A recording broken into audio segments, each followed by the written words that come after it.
Hi everybody. Welcome to this year's Christmas story. It's called Elf Number 3. Let's get started. It's Christmas, and you already said your dad is spending Christmas with his new wife in Boston, and your mom has plans that don't include you. So I'm giving you the Christmas morning shift tomorrow. Quentin, my boss, said. That's very last-minute notice. Can't you get somebody else? I said. Elaine decided to go down to Vegas, so we don't have anybody else. Besides, we all have families we're spending the holiday with, and you don't. No offense. You'll get holiday pay. That's double time, and Rudy, a good-looking guy like you will have a better time on New Year's Eve, Quentin said, slapping my shoulder. I'll make sure you have it off. Merry freaking Christmas. Get the guy who has no family to work so everybody else can be with their families. I hate Christmas. I was so sick of Christmas music that, whenever I could, I put my earbuds in so I could keep my sanity. Quentin made all the employees wear these stupid Santa hats, and we even had those idiotic Christmas lights in back of the cashier stand. I'm Rudolph Smith. Yeah, I got a lot of flack for it back in school, especially around Christmas. Good looking? More like the geek that time forgot. I have no fashion sense, and I don't care to have one. Maybe that's why I couldn't get a date for the prom with either a guy or a girl. I'm flexible that way.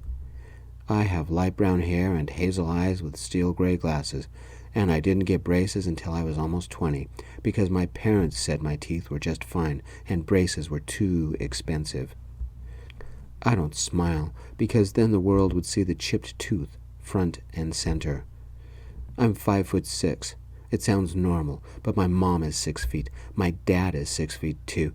My grandmother is 6'1", and my grandfather is 6'2". It's the same on my dad's side of the family. I got the short gene. My one claim to fame with style, my braces matched my glasses. In nobody's nightmare would I ever be good looking. You'd think being a lifeguard at the Dead Men's Butte Recreation Center and swimming pool during the summer would have made me somewhat popular, but it didn't. I still have the remnants of the tan, though. Right now, I'm a holiday temp at Mason's 24-hour drugstore that might turn into full-time employment right after New Year's. I graduated high school 3 years ago, and yes, I don't have a place to go for Christmas. Once I grew up and my parents divorced, among other reasons, Christmas became a non-holiday. The only good thing about it was the day off. Except this year, I had to work. Merry freaking Christmas. I hate Christmas. I had worked Christmas Eve since noon, and my shift ended at 8. And then I had to come back 8 hours later to work Christmas Day from 4 in the morning to noon. Merry freaking Christmas. I hate Christmas. Christmas Eve, about an hour before quitting time. The store stayed busy with last-minute people trying to get gifts on discounted toys we're trying to get rid of. We're selling them just barely above cost so we don't have to inventory them.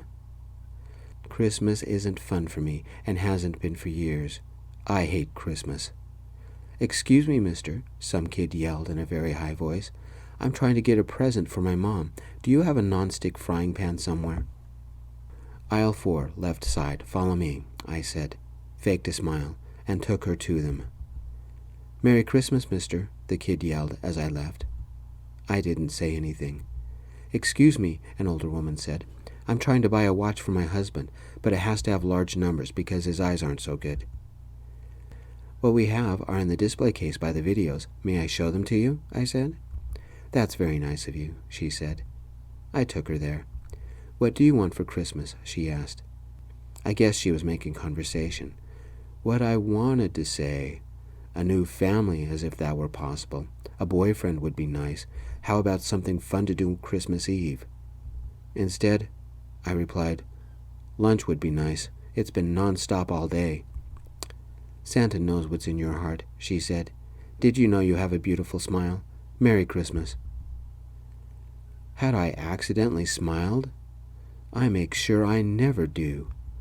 I nodded, then hurried back to the front counter, where 10 people waited at the checkout. When would I have a break? I hate Christmas. Quickly checking them out, I stared at the time. Thank God, quitting time was in 45 minutes. I didn't want to be here, but I didn't want to go home and be alone. A guy ran through the automatic doors, phone held to his ear, and a little tinny voice squeaked from the speaker. He yelled as soon as he saw me. "It's an emergency. How many frozen pizzas and toys do you have?" "We have a few pizzas in the freezer section, and we still have a pretty good selection of toys. Would you like me to lead you to them?" I said. "Fast," he said, grabbing a cart. He was a college guy, I guess, wearing a red tunic with green stripes, an elf hat with a bell jingling on the end, and red tights. His eyes were guy-lined. His lips held a little color, and his cheekbones were highlighted with makeup. I couldn't tell his hair color because the elf hat covered most of it, and he wore mirror shades that hid his eyes. He had gauges in his ears, a red one in the right and a green one in the left. Hanging from his right ear was a jingling bell, and from his left ear was a small light-up candy cane. A sparkly green pin on his chest read, "Elf number 2." I hurried back to the freezer section and showed him the pizzas. We had all sizes, from the personal pizza to the large, and all varieties, except the meat lovers. Those always go fast. "They've got them," the guy said into his phone. Then he turned to me as he loaded pizzas into his cart. "I'll take all of them. Do you have any candy canes or chocolate Santa Clauses and toys and wrapping paper? We'll need a lot of wrapping paper." A small female voice came through the phone. "Don't forget the bows." "Right, elf number 1, the guy said, and put his phone down to talk to me. "We'll need bows, too. Can you get another cart?" I ran to the front, grabbed a cart, ran back to frozen foods, and loaded it with every frozen pizza we had. Then I rolled the cart to the register and grabbed a third cart. When I got back to him, he had wandered to the Christmas section and was staring at toys. He said into his phone, "My car is not big enough for all of this. How soon can you get here?" The little voice in the phone said, "Give me 10. As we filled another cart with boxes of candy canes and chocolate Santas, I asked, "What's this about?" He took off his sunglasses and glanced at me with smiling green eyes. "We had everything ordered and even paid for 2 days ago, but we found out the order went to their Vegas store. 30 pizzas, 30 orders of breadsticks, tons of bake-it-yourself cookies, 50 wrapped chocolate Santa Clauses, 50 wrapped toys, and 200 candy canes are rotting on somebody's counter. By the time we found out, it was too late to send somebody down there. We didn't have anybody to send down there. Get this, they closed at 4. We went to the toy aisle and filled another cart with cheap random toys and trading cards and gaming cards, and a small reddish-brown palomino horse with one beige leg and a beige spot on its side, and a beige mane and tail. It was about 12 inches long. For fun, I grabbed a plastic Christmas joke item, a small lump of coal. The real ones are messy. "We need 50 presents," he said. I grabbed a large print kid's book with pictures called Scrooge, A Christmas Carol. "Even if they were open, that's an hour down and an hour back. The pizzas would be cold and soggy," I said, filling the cart. "Somebody must be mad." We went to the end of the aisle and picked up rolls of wrapping paper, tape, bows, and stickers. The head guru at the station is mad and already screamed at them for ruining Christmas for a bunch of kids and demanding his money back. "I'm Jake, and thanks for helping," he said. "Rudy Smith, what's all this for?" "The TV station is throwing a party for all their employees and their families, and it includes a visit from Santa. I'm one of his elves, and we were supposed to come in with pizzas and chocolate Santa Clauses for everybody, and throw candy canes, and give random presents to the kids. We even have some of the sick kids from Long Ridge Memorial Hospital getting a night out. Our crew are streaming the event, but with a 15-minute broadcast delay, and parts of it will become a special Christmas message we will air tomorrow morning." "How will you get all this done in time for filming?" I asked. Jake shook his head. "I don't know." I rung up what we had loaded in the carts, and Jake gave me his debit card. I hope he got reimbursed, because it was a huge bill. Reading the card before passing it back, I said, "Jacob Anderson?" "Santa's number 2 elf at your service," Jacob said, and bowed a little. "Or on a regular day, call me cheap labor. I'm one of the unpaid interns at the TV station. You need 50 presents and 50 chocolate Santas wrapped. Too bad gift wrap is free of charge. Masons would have made a lot of money tonight, I said, taking my Santa hat off. I've gotten pretty fast at wrapping in the last couple of weeks. We have an hour. That's about a minute a present if you take half and I take half. Let's wrap like crazy.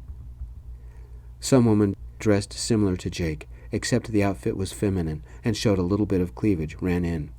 She wore a button that said Elf Number 1 and took the pizzas out to her car. I found scissors and tape and started wrapping chocolate Santa Clauses and toys and removing any broken candy canes. The kids deserved whole candy canes for their Christmas celebration. I'm glad someone will enjoy the holiday. It's for the kids anyway. They still believe in magic.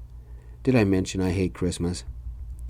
Between bouts at the register and helping customers, we speed wrapped. The presents weren't perfect, some missed bows, and some looked more like lumps than gifts, but we didn't have time to be critical. We had to get the job done. The last present I wrapped was the horse. That was one ugly wrap job, and by the time I was done, it looked more like a broken ukulele than a present. I put a pink heart sticker on it to make it a little more special. I hope somebody saw past the wrapping and liked what was inside. By 8:45, between Jake and me, everything was wrapped. Grandma would hate it, but we were done. What was that? 30 seconds a gift? Jacob said. My fingers are exhausted. I stretched my fingers and my back. It was more like a minute. Now get out of here and make the kids happy, Elf Number 2. It sounds like somebody doesn't like Christmas. No place to go? He said. Something like that, I said. He grinned at me and chuckled, something mischievous about his look. Why don't you come with me and have some pizza when you get off work? Come and have some fun with us, Elf Number 3. I got off work 45 minutes ago, I said, giving Elf Number 2 a lopsided grin. You're off work? You helped me for free? Merry Christmas and thank you. You just made a lot of kids happy, Jake said. I shrugged. Having somebody thank me always embarrassed me. Something about getting singled out in public reminded me of my grandmother. I wasn't doing anything else tonight, and I didn't mind. Besides, it was fun working with you, I said. Come by the party, have some wine, or some soda if you don't drink, some pizza, and I and Elf Number 1 and Santa can say thank you properly. Here's the address, Jake said. Crashing your party? I said. I'm not one for Christmas. Besides, it sounds awkward. I wouldn't know anybody, and they wouldn't know me. I'll introduce you to my friends. Come on, you've earned it, Jake said. I don't like Christmas, I said, then quickly added parties, because I didn't want to explain. You saved our party, so Santa and the TV station owe you, Jake said. Besides, I'm not sure all these presents will fit in one car. I'll take the gifts up there, but I won't stay, I said. After filling up both cars, I followed Jake through old-fashioned downtown Deadman's Butte with all its depressing Christmas lights and holiday cheer. At a small side park were a group of carolers singing Christmas songs I'd heard too much of, and right in front of the city building was a large Christmas tree. The city building itself had a gigantic star on top that shifted colors. We turned down a side street, drove 5 more minutes until we arrived at the Dead Man's Butte TV station, station CXRB, serving the Butte, some parts of Utah, Arizona, and Nevada, and even Vegas. A giant 2-story rectangular warehouse. It had some high-powered antennas on top, some satellite dishes, and about 50 cars in the parking lot. I didn't like Christmas or Christmas parties. As soon as I dropped the presents off, I'd leave. I parked behind Jake's car and helped him unload first his car, then mine. He brought out a couple of carts that we loaded all the things we had wrapped on, and we wheeled them into the TV studio and backstage into a dressing area. A man dressing up to be Santa Claus stood next to the woman dressed as Elf Number 1. You don't know how much we appreciate this. I'm Carol Anderson, Elf Number 1 said. Rudy even helped wrap everything, Jake said. I invited him to stay for pizza and the party, but he doesn't like Christmas, and he doesn't know anybody. None of us know anybody, except me. I brought the kids down from Long Ridge Memorial Hospital, Santa said, presenting his hand. Dr. Robert Anderson. Rudy Smith, I said, shaking his hand. I'm not a fan of Christmas. Are you all related? Family project, and we don't need fans. We need help, Carol said. My daughter, Sophie, the original elf number 3, went to San Diego with her college friends, so we've got a spare tunic, hat, badge, and sunglasses. You won't have to speak or do anything except help pass out presents and smile. The camera will focus on the kids and Santa, so I doubt you would be on TV. The only one of the elves they'll film will be my sexy elf number 1, Dr. Anderson said, kissing Carol. Tell me, Rudy, why don't you like Christmas? Dr. Anderson said. He was buttoning his Santa coat over a fat suit. I wasn't going to explain, so I said, long story. Jake grabbed my hand and pulled me into a room with barbershop seats that swiveled and pushed me into one. Elf number 1 works at a beauty salon. Mom, why don't you get the new and improved elf number 3 ready while I get the presents stacked in the bags? And you can help me with this beard, Jake, Dr. Anderson said. Elf number 1 stepped behind the chair and frowned. Nice to meet you, Rudy. We've got 15 minutes to get you ready. I'm going to ask that you trust me and keep your head as still as you can, because I'll have to work fast. Show me your smile. I've got braces, I said. Adds to your personality, so who cares, she said. I don't mean to pry, but is there a story behind hating Christmas? Carol combed my hair out. I guess I had held the pain in for too many years, because I needed to talk about it. My grandmother, Rebecca Haddock, is the queen of Christmas and a professional party planner. She doesn't decorate with one tree. She has a dozen in her house. Lights and Christmas knickknacks are everywhere. She starts the day after Thanksgiving and spends a month getting it ready. Everything has to be perfect. Her house is like a Christmas museum. The Queen of Christmas? Didn't one of the Vegas newspapers do a photo spread about her house a couple of years ago? Dr. Anderson said. The TV station did an interview on Good Morning Nevada, too, Carol said. Grandma's parties were major social events, and she invited everybody important. Family was an afterthought. The last Christmas Eve party I had been to was one of hers. Dad's family lives in Boston, so it was just Mom's side of the family. There must have been 40 people there. Go on, Carol said, trimming my hair. I was 17, a senior in high school, and chilling in the living room with my cousins. The girls all had to look like they were going to prom, and the guys wore suits or tuxes. I wore a light gray brand new suit that I had bought that afternoon because Mom wanted me to look perfect. Grandma wore a red silk floor-length gown and a white fur jacket. She was the queen of the party.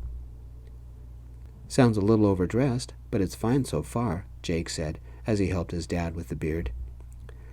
You have to understand Rebecca Haddock. Grandma's a big woman, 6'1", so she's 7 inches taller than me, and she goes to the gym 5 times a week so she can look youthful and perfect. She always held all family parties, including 4th of July and Thanksgiving and Christmas, and demanded that all members of the family had to be at her parties, no exceptions, except my cousin Dennis, who joined the Navy and was out of the country, but his wife Natty and his baby girl Emily had to be there.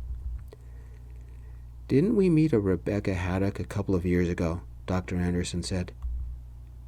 We were planning our 25th anniversary party, and somebody recommended her, Carol said. We wanted something simple and inexpensive, but she was too expensive, and I didn't like her ideas. Go on, Rudy, Jake said. I turned away so I didn't have to look at anybody in the mirror, but Carol straightened my head out. That night, my parents started screaming and yelling. I don't know what it was about. Then my dad said, I can't wait until the divorce is final and I'm free of you and your family. That's the first I had heard of their divorce, the first anybody had. I'm sorry, that must have been terrible, Carol said.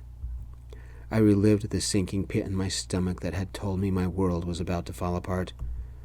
There was silence for 3 seconds. Grandma walked over and yelled at my mom. I told you he was not good husband material, but you didn't obey me. Then she turned on my dad and accused him of cheating on Mom. I still remember what Grandma said to my dad. You are a degenerate pervert, and I don't want your kind in my house. Then what happened? Jake said. Everybody jumped in the argument, but it was a blame Dad for everything session. It's Dad's fault we had money problems. Dad must have had an affair. Dad didn't work hard enough. That's only the stuff I can remember. Carol paused and looked at me, her eyes a little sad. That's when my grandmother asked me, Rudy, whose side are you on? Do you love your mother more, or that creep of a father of yours?" "What did you say?" Dr. Anderson said. It was weird. Everybody stared at me. No matter who I chose, somebody would be mad at me. Grandma asked, so I gave her my honest opinion. "Which was?" Jake asked. I still remember what I said.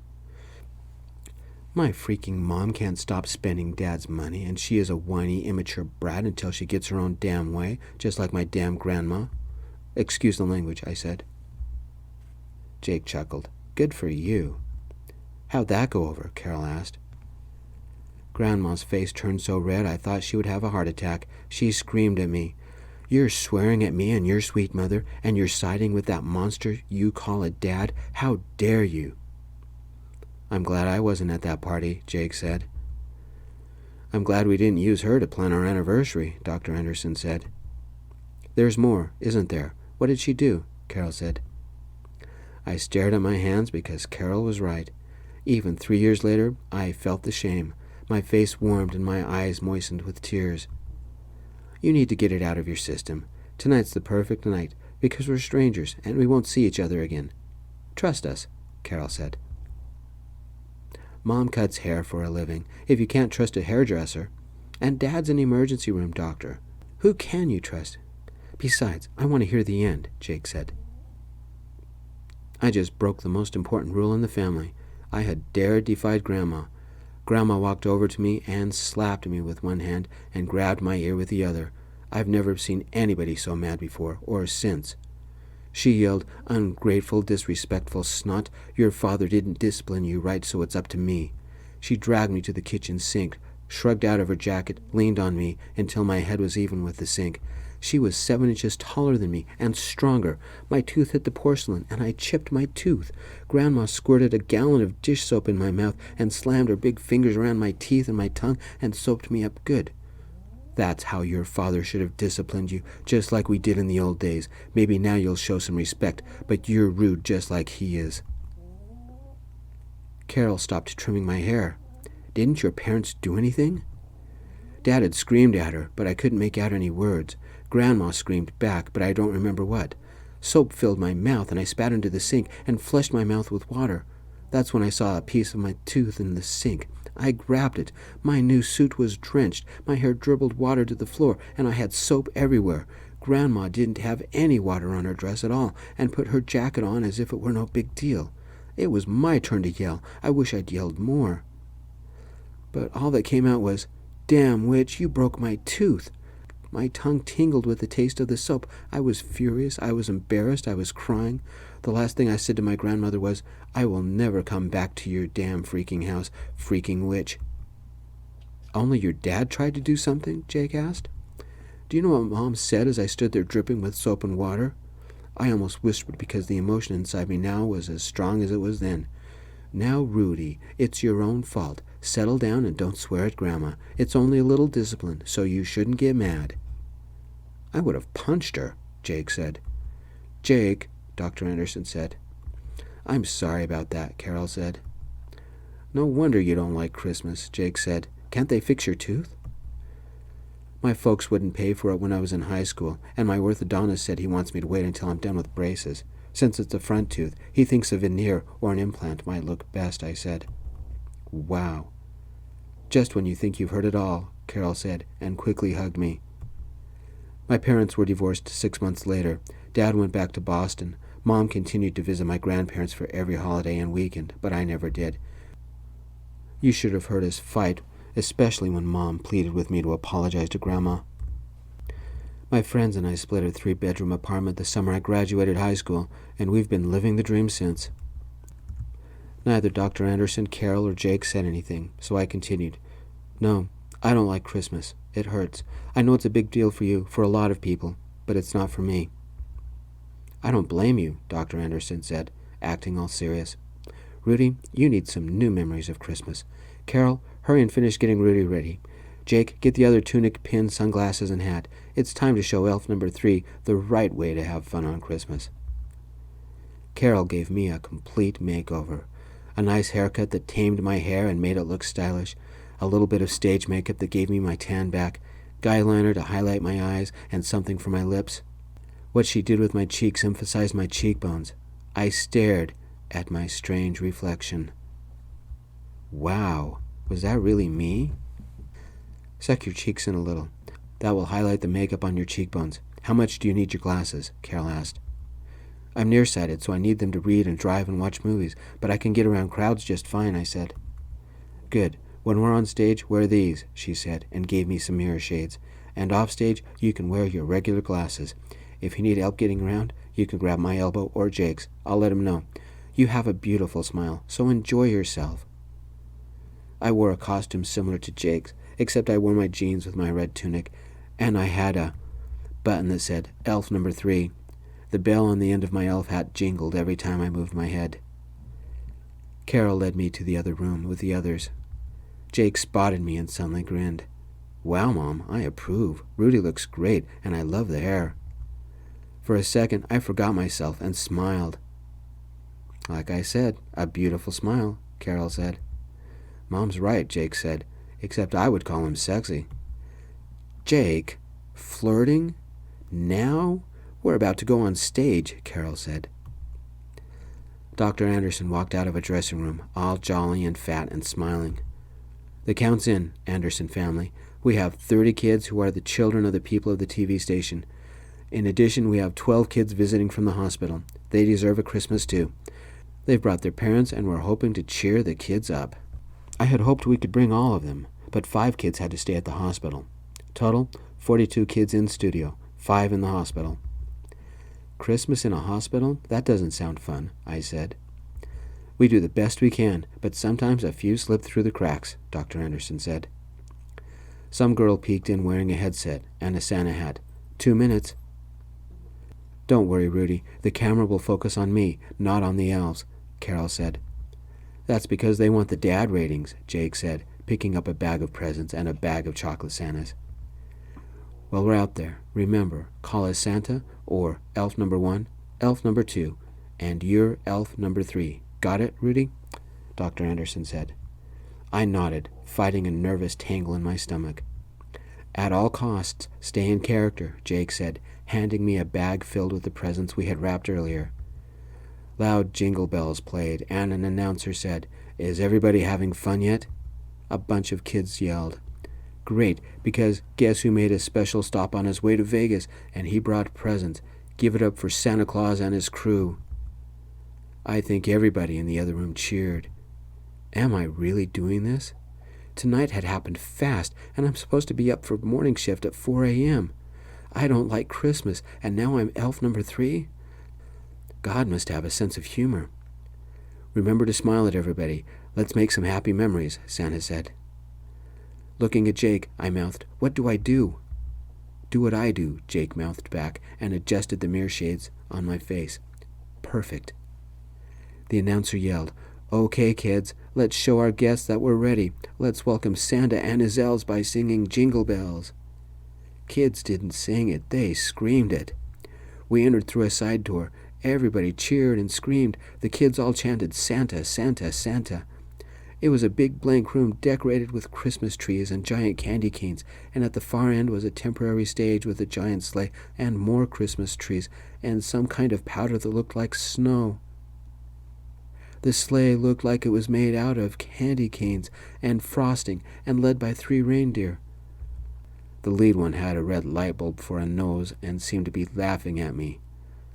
Rudolph. I shook my head at the irony. The air smelled of apple cider and pine. I frowned. I don't like Christmas. The walls weren't actually blank. Hidden projectors projected scenes from classic Christmas movies, but without my glasses, I couldn't tell which ones. A jazzy rendition of Jingle Bells played, and random colored floodlights flashed all across the room. They're here, everybody, the announcer shouted. The kids screamed. The adults cheered. What am I doing here? I followed Jake and Carol and Santa. Santa shouted, Merry Christmas, friends. Jake and Carol, Elf Number 2 and Elf Number 1, threw small candy canes and smiled. I reached into my bag, threw small candy canes, and I forgot to smile. And I forgot to shout Merry Christmas. I don't like Christmas. I don't like being noticed. I don't like people staring at me. I don't like crowds. I don't like speaking in front of crowds. How did I get into this? My hands were cold and I started to hyperventilate. Then Jake looked at me, his smile genuine and infectious. You have a sexy smile, elf number 3. My spirit lightened a little, and a little chuckle escaped. Suddenly, I smiled and relaxed. Kids screamed or yelled and lunged for the candy canes. I yelled Merry Christmas along with Santa and elf number 1 and elf number 2, and couldn't stop throwing little candy canes. Why am I having so much fun? Merry Christmas, everyone, Santa yelled. It's a busy night, so I can't stay long. We have a lot of people to see tonight. Let me present my helpers. Elf number 1. Carol gave a wave and a sexy shake of her hips. Elf number 2, Santa yelled. Jake lowered his sunglasses and winked at some camera, then put his sunglasses back on. And elf number 3. I waved and said, Happy Easter. A lot of people laughed. Did I just say that? I bet my face was as red as Santa's suit. Somebody had too much rum in their eggnog, the announcer said. That got a chuckle. I do not do well in front of crowds. I've got to salvage this somehow. I like the nog and not the egg. Besides, it was only a sip. I stared at Jake for help. Jake wrapped an arm around my shoulders. Good thing I drive the sleigh. Remember, kids, don't drink and fly. What kind of rum do you like best? Somebody yelled. Was that the morning anchorman? I shrugged and yelled. There's a brand made in the Florida Keys, but it costs a lot to ship it up to the North Pole, so I'm hoping we'll make a quick stop down there. Elf number 3, we're on a time schedule tonight, and you're on the job. No more eggnog for you until after Christmas, Santa said, and gave a big belly chuckle. Okay, Santa, I said, and tried to sound sad. Fortunately, everybody laughed and turned their attention back to Santa. Sorry, I almost ruined the night, I whispered to Jake and Carol. Don't worry about it. Gives you personality, Jake whispered. The elf who drinks too much nog. They'll think it was part of the act, Carol whispered. Get the presents ready. The funny thing is, I don't like eggnog, I whispered. But are you having fun, elf number 3? Jake asked. I actually was. I took Jake's hand and grinned. Thanks for inviting me, elf number 2. I told you that smile was sexy, he said. Elf number 2, Carol said, her tone slightly disapproving. Another time. While Santa took his seat, we set all the bags on a nearby table and lined up the gifts on it. The first kid went up to Santa. Elf number 1 sat him on Santa's lap. What would you like for Christmas? Santa boomed. I want a puppy, the kid answered. Some pictures were taken. The kid stopped by for his chocolate Santa Claus and a random lump we called a present. He chose one of the baseball card packs. Then it was the second kid's turn. The camera, fortunately, focused on Santa most of the time, and on elf number 1. After the way I almost screwed up, I was glad the cameraman avoided me. Kid after kid, present after present, we spent easily 45 minutes handing out presents. I wanted a football, one girl whined, not a frisbee. Can I trade? What do I say? I looked at Jake. We hadn't wrapped any kind of ball. You'll have to wait and see what Santa has left you tonight, Jake said. Finally, we were almost out of presents, but we were out of kids. Nobody had chosen the lump that contained the little horse. I tossed the small plastic lump of coal into the air a couple of times. Did you have fun, elf number 3? Jake asked. I did. It's nice not having somebody yelling at you, I said. Jake seemed about to say something and closed his mouth. I think I had said too much, so I changed the subject. What now? We still have extra presents. We're done, Jake said. Extra presents, and it's Christmas. I glanced at Santa, a strange idea forming. My orthodontist must have tightened my braces too much because I couldn't believe what I was thinking. Remember, I hate Christmas, don't I? I turned to Jake, unable to get that stupid, idiotic, gigantic grin off my face. Dr. Anderson said that 5 kids were still in the hospital and couldn't make it. It's still before 10, I said. Elf number 2, are you up for keeping the party going? Let's sneak out and take the rest of the presents to the hospital. It's not that far. 10 o'clock on Christmas Eve? I think you're crazy, elf number 3, Jake said. How many kids go to bed early on a night like this, elf number 2, I said. I guess our job is not done. Elf number 3, pack everything up and let's get going. I'll let Santa and elf number 1 know it's time to bail, Jake said.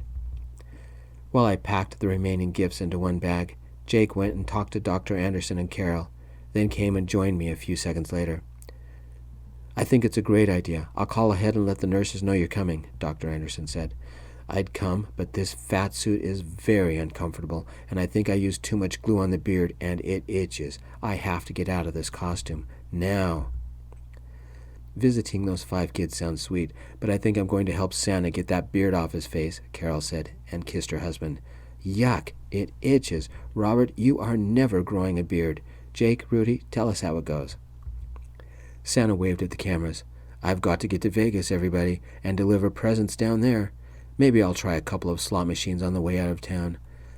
Until next year, remember, Santa knows who's naughty or nice, and if you're naughty, you'll get a lump of coal.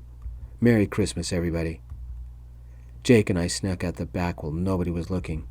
Santa, where's elf number 2 and elf number 3? The announcer said.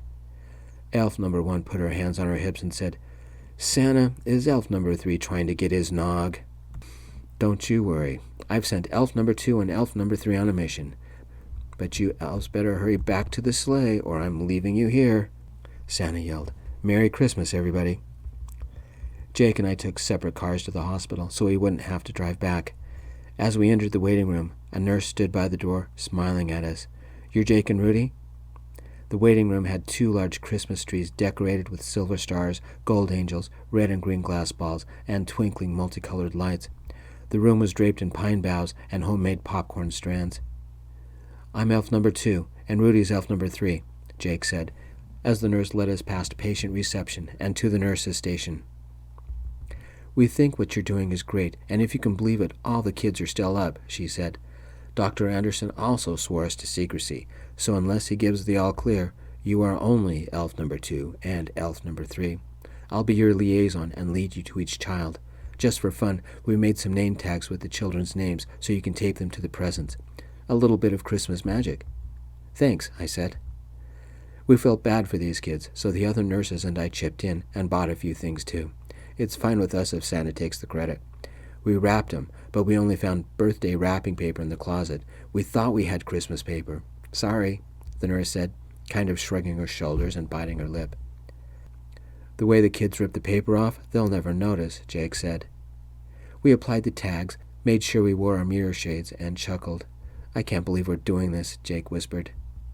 The nurse led us to the first kid and we entered. Merry Christmas, Louis, Jake and I yelled at the same time. The boy, about 8, stared at us with ever-widening eyes. Louis didn't say a single word, but his mouth changed from a grin to a giant smile that showed every single one of his teeth. I'm elf number 2, and my friend is elf number 3, Jake said. Santa had a tough time finding you, I said. He sent us to track you down and make sure you had Christmas presents. We fished some presents out of the bag and arranged them on his bed. The boy still didn't say anything. His mom did. She had been recording us. I don't know who you are, but thank you. Mommy, look, I got presents, Louis finally said, grabbing his first present. It's Santa's pleasure, ma'am. Elf number 3, we've got to go. It's a busy night, Jake said. Elf number 2, I told Santa he needed more elves for this job, I said. Thank you, Louis's mom said again. Merry Christmas, Louis, we both said, waving as we exited into the hall. The nurse was in the hall, smiling and holding her hand over her mouth to keep from crying. You will never know what this means to these kids, she said, or us. We went to the next kid, a girl about 12 who had been in a car accident and had 2 broken legs. Alicia, Merry Christmas, both Jake and I yelled. It's the elf from TV, the one with braces, just like me, she said. Even Santa has orthodontists, I said. She rolled her eyes.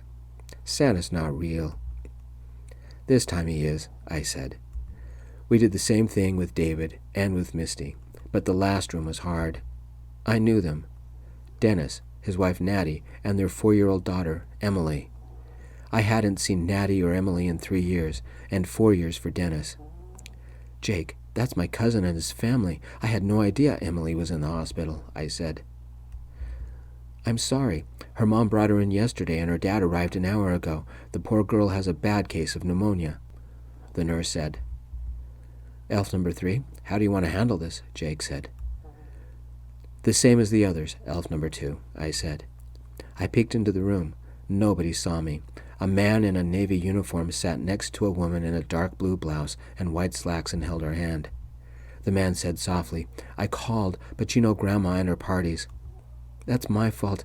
I haven't been to your grandmother's parties for 3 years, not since she humiliated that poor guy. Do you think she's punishing us? The woman said.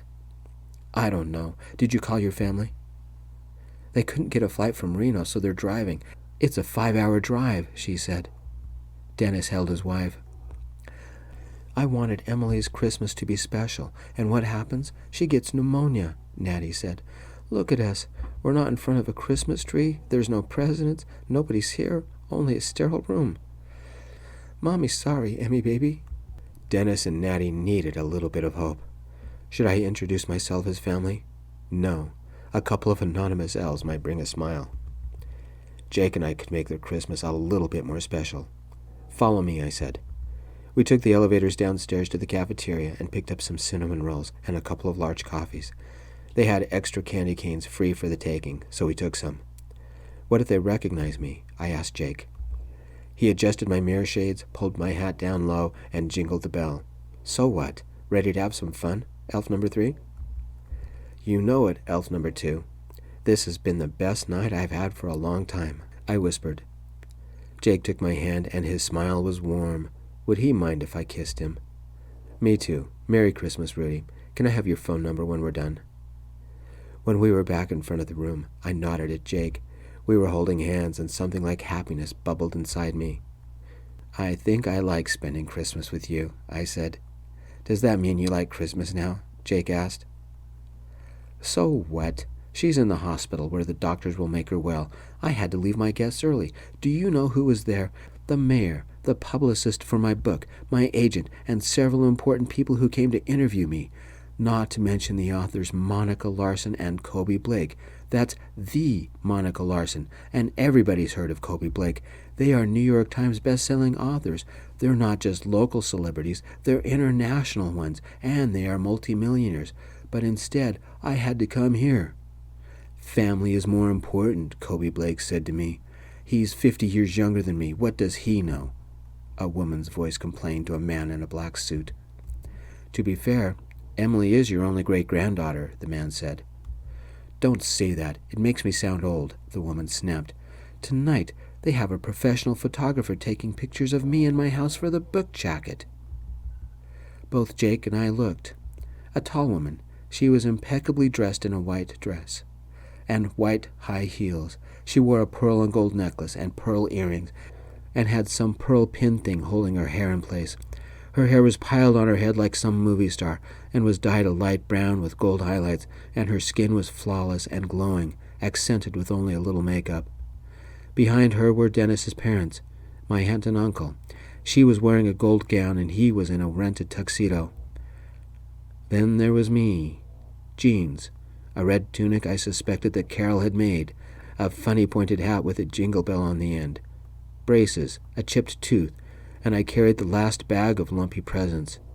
I squeezed the plastic ball of coal and held the coffee tight in a vain attempt to warm my hand. The Queen of Christmas held a perfectly wrapped gift with crisp corners and a bright bow. All our gifts seemed pathetic in comparison. The only gifts we had were our little misshapen lumps we had hurriedly wrapped hours ago, and the ones the nurses had wrapped using birthday wrapping paper they had found in the closet. I froze, and my smile wilted, and my tongue played with the missing piece on my tooth. "Who's that?" Jake asked. "The Queen of Christmas. Rebecca Haddock. My grandmother." "Your grandmother's writing a book?" Jake asked. "It's news to me," I said. "I'm 3 years out of touch. The last time I saw her was when... I get it, when you broke your tooth," Jake said. "So you're nervous and a little intimidated. Hold your head up high and let me give you a little incentive. When we're done, let's end the night with a kiss." But we hardly know each other, I said. Then I guess this is the start, elf number 3, Jake said. Remember, this is not for your grandmother, but for Dennis and Natty, and especially for Emily. On 3, jump in. 1, 2, 3. We jumped into the room. Emily, Dennis, and Natty, Santa's been looking for you, Jake said, yelling as loud as he could. Everybody jumped. We flew over your house and you weren't there. I'm elf number 3, I said, pushing past my grandmother, aunt, and uncle, and giving Dennis and Natty the coffee and the tray of cinnamon rolls. I'm elf number 2, and Santa said to us just a little while ago, find where Emily is at so I can give her her presents, and do it quickly, Jake said. Santa has to get to Vegas, I said. What's going on? Dennis said. Jake went to Emily's bed and began pulling our lumpy gifts out of the bag, and the nurse's gifts in the birthday wrapping paper. But we found you, Jake said. Mommy, Daddy, it's the elves from television, Emily said. Santa found me. Dennis and Natty looked at the TV, and there we were, alongside Santa and elf number 1, handing out presents. The bottom of the screen said, streamed live from our studio in Dead Man's Butte. Dennis smiled and kissed his wife. You're elf number 3, and you don't like eggs, and you're elf number 2. You drive Santa's sleigh because elf number 3 has had too much nog. Daddy, what's a nog? Emily said, giving a little cough and a squeal. Mommy, Daddy, Santa remembered me. Santa remembers everybody, Jake said, and handed the little girl a present that said, Happy Birthday. Emily sat up and ripped through the paper. It's a doll. She's so pretty. Several nurses clustered about the door, looking in and grinning. One of the nurses whispered something to the other nurses. I guess she had picked out the doll. Natty came over to her daughter and picked out a small present. She is pretty. Open this one next. Dennis, we need pictures. Dennis whipped out his phone and began recording. We left all our gifts at home, my aunt said. I knew we should have stopped to pick them up. Bring them tomorrow, I said. Who says Christmas only lasts a night? Emily opened the next one and giggled. Mommy, it's a pink princess crown. Those are called tiaras, Natty said, and took it from Emily and put the glittery tiara on the girl's head. Does Santa have good taste? Jake said, and bowed to Emily. Your Majesty. You look like a princess, Dennis said. Emily squealed. I think she was feeling better. My grandmother folded her arms and gave a very loud sigh. We all looked at her. Look at those presents. They're ugly. They're not wrapped right. They're cheap, and I left my party for this. Do you know who was there? Grandma said. Rebecca, don't spoil my daughter's Christmas, Natty said. Grandma gave Emily her perfectly wrapped gift. Emily looked at Natty, then her dad, then at Jake. Elf number 2, which one should I open? You choose. It's your Christmas, Jake said, but you'll have to hurry because elf number 3 and I have to meet Santa soon. Emily reached for the very lumpy one I had wrapped earlier, the miniature horse. Open your grandma's, Grandma said, because I have to leave. So you can break somebody else's tooth just like you did your grandson's 3 years ago, Jake said. He did that himself, Grandma said. Santa knows better, I said. Grandma's phone buzzed. What? It seems that Kobe's husband flew in and is taking Kobe and Monica and one of the publishers down to Vegas for a midnight Christmas party. That was my mom's voice. My guests are leaving? My grandmother almost threw her phone to the floor, but instead slammed her thumb on the end call button. Her mouth had flattened, and her eyes glared at all of us. Nobody was watching Jake. He took one of the tags and attached it to the only flat package we had, the children's book. He quickly wrote something on it and glanced at me and nodded. Emily picked up my lumpy present that looked like a broken ukulele and ripped it open. Good thing she hadn't been paying attention to Grandma. She squealed again and coughed and had $1 million smile. Mommy, my dolly has a horse to ride. Look how pretty the horse is, and his hair is the same color as my dolly's hair, and I want my hair to be blonde like theirs. Grandma drew herself up to her full height, plus heels, and thrust her perfect present at the little girl. I told you to open mine because I have to leave. I had to open up elf number 2's and elf number 3's present because they have to meet Santa soon, and they're important people, Emily said, Elf number 2 has to drive the sleigh because elf number 3 drinks too much nog." "That's right," Jake said, winking at me. "It was only a sip," I said. Grandma raised an eyebrow. "2 college kids are more important." "Grandma, I'm a kid. Those are elves. I saw them on TV," Emily said. While Emily struggled to open Grandma's perfect present, I walked over to the bed. Emily's little fingers couldn't get a grip on the smooth paper. Natty had to help. It revealed a cardboard box, and inside was a little green dress. "Mommy, it's a princess dress. I want to wear it." "What do you say?" Natty pulled the dress from the box and looked at the tags, frowning. "Thank you, Grandma," Emily said. "What is it?" Dennis asked. "It's a nice gift," Natty said. "Of course it's a nice gift. Do you realize how much it cost?" Grandma said. "Honey?" Dennis said. Natty bit her lip and forced a smile. "Thank you, but Emily grew taller again. It won't fit her. I'm sorry. Emily, we'll find you a new princess dress as soon as you're better." "It won't fit her? What are you saying? I spent a lot of money on my gift, and you're saying I wasted it?" Grandma yelled. "You haven't been to one of my parties in years. Why did I even bother?" I walked over to the bed and checked out what Jake had written on the wrapped book. "To Rebecca, from Santa," was front and bold on the name tag. "We have a package here for Rebecca. I believe that's you," I said, and handed it to my grandmother. "Santa's not been very pleased with you." "I don't know what game you're playing, but Santa doesn't exist," my grandmother yelled. "You might not believe in Santa, but he believes in you," Jake said. "You two are just a couple of college punks playing Santa's helpers. What do you know?" Grandma said. "Don't be mean to elf number 2 and elf number 3, Emily yelled. My grandmother opened the package and stared at the book's title, Scrooge, A Christmas Carol, Children's Edition. "What kind of a joke is this?" She threw the book at the floor and scowled at me. With a smile that showed off all my braces and the chipped tooth, I tossed the plastic lump of coal at my grandmother. I said, "Merry Christmas, Grandma. You made the naughty list." The little plastic piece of coal seemed to shimmer in the air. Grandma caught the plastic lump of coal. It smeared and stained her hand like real coal. She tried to drop it, but it wouldn't leave her hand. She shook her hand, but the plastic coal stayed firm.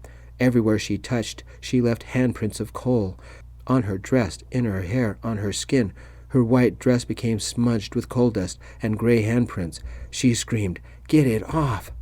The piece of coal only left her hand when she was filthy. The TV said, "Santa knows who's naughty or nice, and if you're naughty, you get a lump of coal." "Mommy, Daddy, Santa just told Grandma she was naughty through the TV," Emily said. "Rebecca, try and be on the good list next year, and don't break anybody else's teeth," I said. "Rudy?" Dennis said. "Daddy, you said it wrong. It's Rudolph, and he guides the sleigh every Christmas," Emily said. Jake handed my grandmother the book.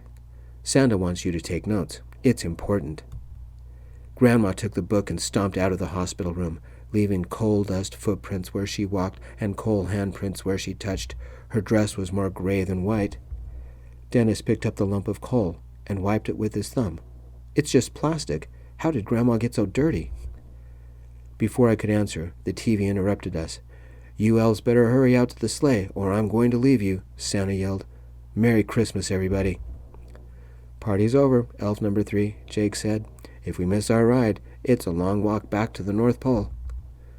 "Like Santa said, Merry Christmas, everybody," I said, and gave everyone candy canes. "Wait a second," Dennis said. "Elf number 3, you're my cousin, right?" I took the mirror shades off and put on my regular glasses. "Hi, cuz. Natty, Emily. Good to see you again." "Do you work for the hospital or something?" Natty said. "No, we don't. Would you believe that working for Santa is only seasonal temporary volunteer work?" Jake said. "We do it just for fun," I said. "How did you do that trick with Grandma?" Dennis said. "It's only a piece of plastic, but it looked like she crawled through a coal mine." "Christmas magic," I said. "Ask Santa," Jake said, taking my hand. "Dennis, Natty, and Emily, it was nice meeting you, but elf number 3 and I have a date with some mistletoe and some eggnog." "Minus the egg," I said. Emily giggled. "Elf number 3, it's a good thing I'm driving the sleigh," Jake said. We both waved as we left, and Dennis and Natty yelled, "Thank you." "Tonight was the best night I've had in a long time," I said. "Does that mean you don't hate Christmas anymore?" Jake said. "Not with you around," I said. "Can we do it again next year?" "That reminds me. What time do you get off work tomorrow?" Jake asked.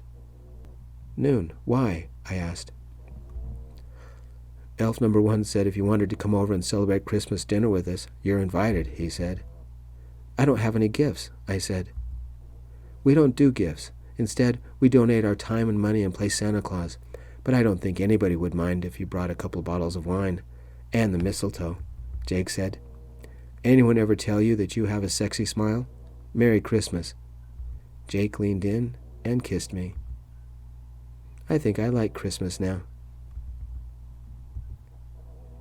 The end, everybody. Thanks for joining me. And Merry Christmas. Peace.